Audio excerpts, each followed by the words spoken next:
Welcome back to our series we're calling Living Stones. Scripture says each of us is like a living stone. We're strong in faith and we're alive for God. And together, we, as these living stones, are being built up into a spiritual house for the Lord. This is the fourth week of our series, and so far we've been talking about what this spiritual house should be like. And we said that it should be a house where people can find love and compassion in hard times. A house that is open and welcoming. A house where everyone plays a part because we believe and acknowledge that God has appointed each person for greatness. Today I want to talk with you about taking a risk for God's house. We all take risks in life. Driving a car, flying in a plane, playing sports. These are all activities that come with dangers and downsides. Businesses take risks all the time. Investors place their bets on the stock market. Even some things you wouldn't even think about normally, like some medical treatments, come with some risks, certain risks. Every day we take risks. We do it because we expect there to be some rewards down the line. Like our business makes a profit, our stock goes up, our health gets better, it improves. We calculate the risks and then we weigh them against the potential reward. Some activities, like, being shot out of a cannon. Anybody ever tried that? Being shot out of a cannon? I've never done it, but I assume it's quite thrilling. I'm sure the payoff is huge. The reward is great, but also it's very risky. Other behaviors are safer, but they don't usually bring big payouts. Now, I tend to be pretty risk adverse. I like to play it safe, be cautious, not take chances. But our vocalist, Takuz, before Mass told me that she is quite the daredevil. What was it again? Base jumping? No base jumping. Was it skydiving? Dirt biking? None of those things. No. You're risk adverse like me. Well, she does raise 2 young boys, and that's adventure enough. But anyway, maybe some of you are more adventurous than Takuz and I, and that's okay. But the one question we all have to ask ourselves is this: are you willing to take a risk for God? That's what the widow did in the first reading today. She took a risk for God. The prophet Elijah came to this small village called Zarephath, and he found this widow gathering some sticks to make a fire. He said to her, "Please bring me a small cupful of water to drink." And she left to get it, and he called out after her, "Please bring along a bit of bread." Hospitality was an important value in that culture, including hospitality towards strangers. But they had just been through a terrible famine. They were still going through this terrible famine. It hadn't rained for years. There was no water. Crops had failed. The crops had failed and the people were hungry. They were starving. The widow told Elijah that all she had left was a handful of flour and a little bit of oil. She was about to make one more meal for herself and her son. But Elijah said to her, "Do not be afraid. Go and do what you propose, but first make me a little cake and bring it to me. Then you can go and prepare something for yourself and your son." You can imagine how this widow must have felt, this stranger asking for food and water when there was almost nothing left. Plus, he was being a little pushy about it, wouldn't you say? But then Elijah promised her a great reward. He said to her, the jar of flour in your house will not go empty, nor the jug of oil run dry until the day when the Lord sends rain upon the earth. He was saying to her that she would survive the famine. She and her son would have enough to eat as long as she did exactly what he said for them to do. So the widow had an important decision to make. Would she risk giving a portion of what she had left to Elijah? If she did not, if she held back, maybe she and her son could hold on for a little while longer. Another day of life is another day of life. On the other hand, Elijah was only asking for a small portion and promising a great reward, plus he was a prophet of God. That's got to count for something. The widow thought about it, ran the calculations in her mind, weighed the risk against the reward, and decided to go with God. She left and did as Elijah had said, and she was able to eat for a year, as was Elijah and her son. Elijah's promise came true. The jar of flour did not go empty, nor the jug of oil run dry. The risk paid off. Every day, God asks us to take risks. Usually it's something small, a minor inconvenience, something that just feels a little unsettling or uncomfortable, like maybe saying a kind word or gesture, offering a kind gesture to a stranger, inviting a friend or neighbor to Mass, to church, maybe just trying to do the right thing in a difficult situation when no one else is and it's hard to do the right thing, or maybe even just sharing some of what you have with others like the widow did today. But sometimes God asks us to take even greater risks. For me, that was going to the seminary. I had a lucrative legal career. I was happy in Atlanta. I had a close-knit community of friends. I had a house in a neighborhood I liked, a church that I adored, loved going to every Sunday. I would be taking a huge chance leaving all that behind, which is why I dragged my feet for a long time. But finally, when I went to seminary, what I discovered is that many of the other men had taken similar kinds of risks. Stepping away from high-paying jobs, coming to a foreign country, having to adapt to a whole new culture, leaving extended family networks behind, and even sometimes breaking off long-term romantic relationships. And seminary is a completely new lifestyle. You have to adjust to a new environment, get used to a different routine and schedule, and others telling you where you have to be and when you have to be there. You have to learn new languages, study hard, hit the books, which can be difficult if you've been away from school for a while. It's not easy, and it's a long haul, and some don't make it. Going to seminary is no guarantee that you will end up becoming a priest. And after having left behind so much, it would be difficult, if not impossible, to go back to your former way of life. It was a great risk for God. Maybe God is asking you to take some daring step in faith. Join a small group if you've been dragging your feet on that. Or joining a ministry, serving in a ministry, helping other people. Or going on one of the mission trips overseas that we're planning for next year. That would be quite an adventure, wouldn't it? Or maybe it's something a little bit even bigger than that. God has been prompting you to move forward on something that's been on your heart for a long time, maybe a major life change, like changing jobs or careers, going back to school, starting your own business, moving to a new place, a new living situation, maybe a senior living situation. Or if you're younger, getting married finally, taking the plunge, having a baby, maybe having lots of babies, or trying a religious vocation. Whatever it is, it might not seem like a risk to trust God when you think about it, right? Because God is all-powerful. He can do anything, make the impossible happen. The risk is not that God will go back on his promises or is unable to fulfill them. Scripture says God keeps every promise he makes. No, the risk is having enough faith to believe it. And that sometimes takes a giant leap of faith.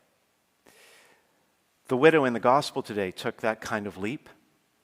Like many widows in her time, she was destitute, had no money. In those days, when a woman could not inherit property, so when her husband passed away, she would have to rely on her sons or other male relatives to take care of her. If she didn't have any sons or other male relatives, or they just kind of didn't rise to the occasion and take care of her, she would literally have to beg on the streets for food and money. It was a bad situation. In the gospel story, this poor widow came into the temple and deposited 2 small coins into the treasury. There were 13 donation boxes located all around the temple in various places. They all were shaped like the horn of a trumpet, and they were made of bronze. You can see one of them pictured here in this area called the Court of Women. It's way back there in the top right corner. That was the donation box. The rich people loved to show off by throwing in lots of coins into those donation boxes because they made lots of noise.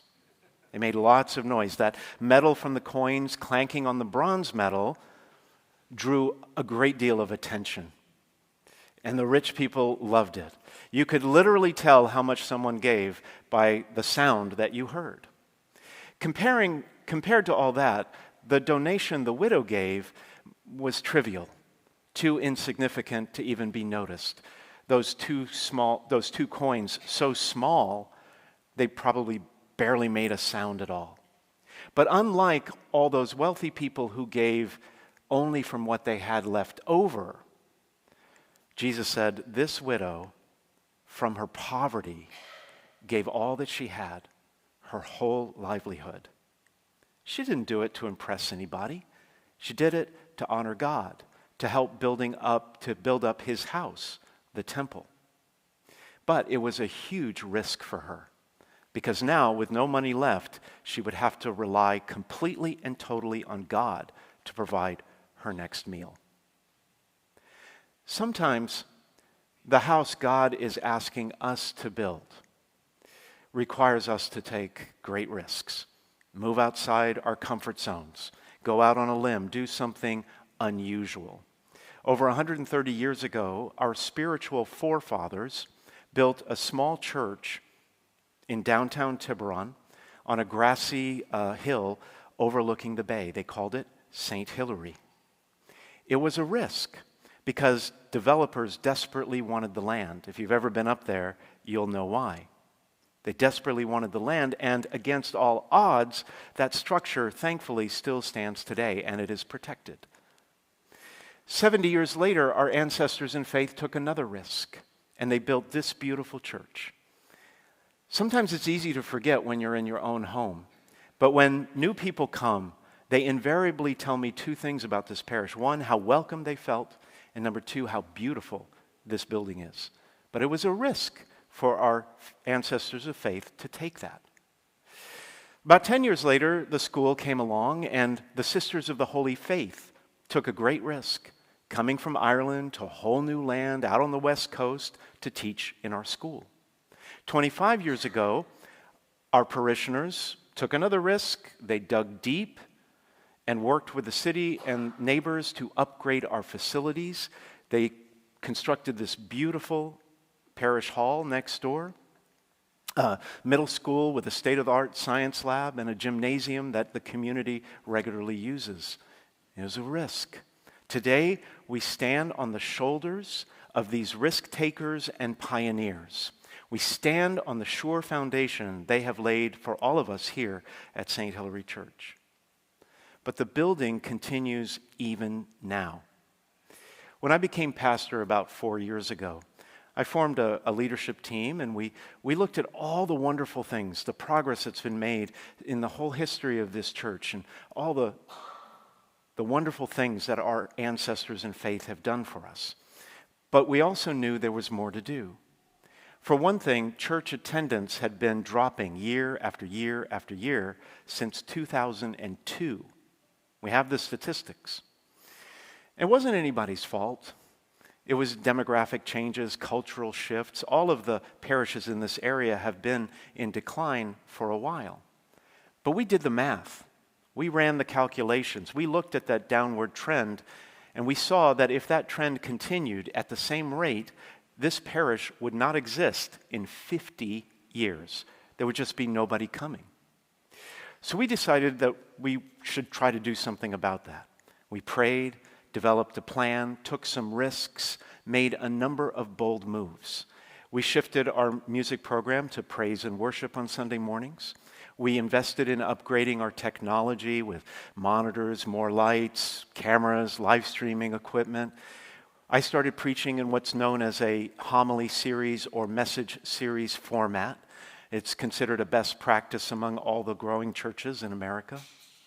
Some people didn't like it, and they left, and that hurt me. I didn't want that to happen. But today, we have turned that downward trend around. As you can see from this graph over the last 4 years, we keep growing and growing and growing. It's a steady growth rate. And when you combine that with our wonderful online congregation that we love so much, thank you for joining us today, we're actually larger than we were in 2002. 2 years ago, we took another risk and launched our Sunday mornings children program called Jesus Jam in our parish hall next door for kids 3 and up, and our children's nursery called The Creche for younger ones. Today, our 9 a.m. Mass is packed with young families. You should come sometime. It's a little chaotic, a little loud, but it is a whole lot of fun. And my favorite moment is on my way out, all those kids that are going to Jesus Jam are giving me high fives on the way out. It makes me feel like $1 million. We took a risk, it paid off. Next, we went for broke on our small groups. We invested time and money in growing our groups, and we've been able to grow them by 500%. Today, roughly half of our parishioners are in small groups and loving them. Our next venture is our new missions program. That's a risk too, but I firmly believe that it will fundamentally transform this parish over time, and that we will grow hearts for the poor everywhere. We will become known all around as that little church that gives. What more can we accomplish when we work together as living stones for the Lord? Our predecessors 130 years ago, when they built St. Hilary downtown, old St. Hilary now, could not have imagined the magnificent campus we have here today and the wonderful, dynamic, alive parish we enjoy. Can you imagine what the future might look like for us 100 years from now, 200 years? In 2 weeks, on Stewardship Sunday, we're going to celebrate all of the progress that we've made in the history of our church. We're going to honor our ancestors, both living and dead, who have built this parish from the ground up, who have given so much blood, sweat, and tears to make this parish the great parish it is today. And we're going to ask you to take a risk for God by investing or continuing to invest in the growing ministries of this church. We'll invite you to make what we call a commitment of faith about what your financial giving will be to this parish in the coming calendar year, 2025. I was the first one to fill out a stewardship faith commitment card. I only say that because I would never ask you to do something I wouldn't do. That widow in the gospel gave all she had to a temple that would soon be destroyed by the Romans in just a few decades. You are giving to a spiritual house that is eternal, a temple that will last forever because it is built on the cornerstone of Christ, the one true living stone who is Christ the Lord. We cannot fail. And so I'm asking you to dream with us about what the future could hold. Don't put limits on what God can do for this spiritual house. This is your house, your home away from home. You are a living stone in it. So I humbly and respectfully ask you, take hold of the future. Take hold of the promise. Take a risk for God. Because taking a risk for God is actually the safest bet you could ever make. And all it takes is a single leap of faith.